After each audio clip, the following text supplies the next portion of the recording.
It was a bright Los Angeles morning, in February 1986, the kind of morning when everything feels exactly as it should. 30-year-old Sherri Rasmussen had a life full of promise. She was a successful nursing director, newly married to a young engineer named John Rutan, and they had just moved into their first condo together. To everyone who knew them, their future seemed bright and limitless. But by the end of that day, Sherri would be dead, and the shocking truth of her murder would stay buried for more than 20 years. That day was February 24th.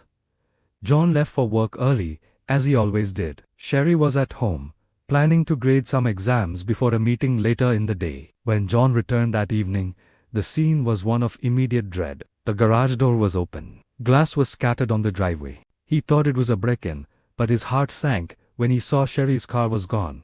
Inside, the condo was in chaos. Furniture was overturned, a vase was shattered, and in the living room, he found his wife. Sherri had been brutally beaten and shot 3 times. The signs of a violent struggle were everywhere, but one chilling detail stood out: a deep bite mark on her forearm. When detectives arrived, they quickly settled on a theory: a burglary gone terribly wrong. The neighborhood had seen a few robberies recently, and the house looked ransacked.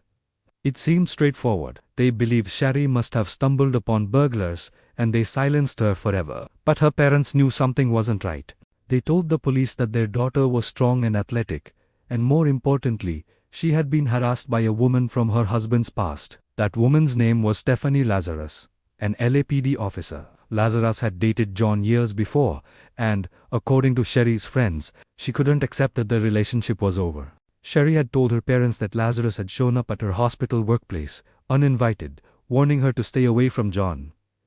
In another unsettling incident, Lazarus appeared at their condo in her police uniform, asking to borrow skis. It was a bizarre and unnerving visit that left Sherri deeply shaken. Detectives in 1986 heard the story, but they quickly dismissed it. After all, Lazarus was one of their own police officer. The burglary theory just seemed to fit better on paper. And so, within weeks, the case went cold. Years rolled by. John Rutan eventually remarried, trying to piece his life back together. But Sherri's family never gave up. They wrote letters to the LAPD year after year, begging them to take another look. For 2 decades, their pleas went unanswered. Then, in 2004, the LAPD created a new cold case homicide unit. Detectives began pulling old files, looking for evidence that could be re-examined with modern DNA technologies, something that didn't exist in 1986. When they opened Sherri Rasmussen's file, they found the preserved swab from the bite mark on her arm. They sent it for analysis, not expecting much. The result that came back was a bombshell. The DNA belonged to a female, not a male burglar. This single piece of evidence turned the entire case upside down. A new team of detectives began to re-investigate the murder, this time in secret. They looked at the old crime scene photos, at the supposed burglary. None of it made sense. There was no forced entry. Valuables that seemed stolen were actually left behind in plain sight. It became clear that the killer had staged the scene to look like a robbery. The investigators drew up a list of potential female suspects, and one name jumped off the page: Stephanie Lazarus. By now, she was a respected veteran detective in the LAPD's art theft division. The irony was staggering. An active, decorated police officer could have been hiding this dark secret for decades. In 2009, undercover detectives started tailing Lazarus. They needed her DNA, but they had to get it without her knowing. One day, they followed her to a Starbucks and retrieved a plastic cup she had thrown away. They sent the cup for testing. When the lab compared her DNA to the sample from the bite mark, it was a perfect match. On June 5, 2009, Stephanie Lazarus was called into an interview room at LAPD headquarters, told she was needed to help with the case. Detectives started by asking about her old relationship with John Rutan. She laughed it off nervously, saying it was ancient history. But as the questions got sharper, her composure crumbled. Finally, they told her they had found her DNA at the crime scene. Lazarus was arrested that same day, and the police department she had served for over 25 years suddenly had to confront a killer in its own ranks. The trial began in 2012. Prosecutors painted a picture of obsession and jealousy.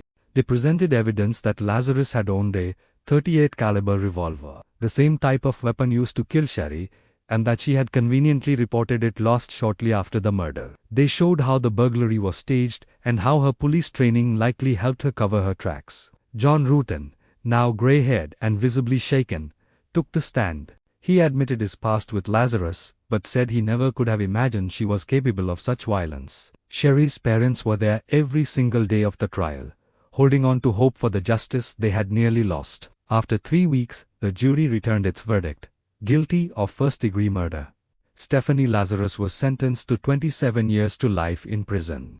For Sherri's family, it was a moment of profound relief, but it had come at a terrible cost. 23 years had passed, years filled with grief, silence, and the agony of not knowing. The case became a landmark example of how DNA can unlock the truth.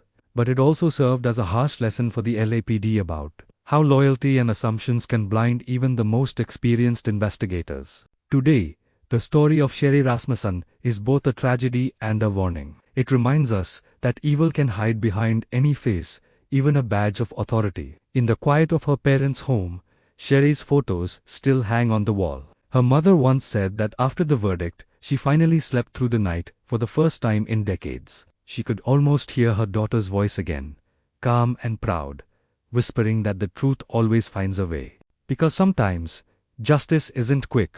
It comes when science and time finally catch up with the lies, and when it does, the silence breaks, and the truth speaks louder than ever. Thank you so much for watching. If this story moved you, please consider hitting that like button and subscribing to our channel for more content like this. Stay safe, and we'll see you in the next one.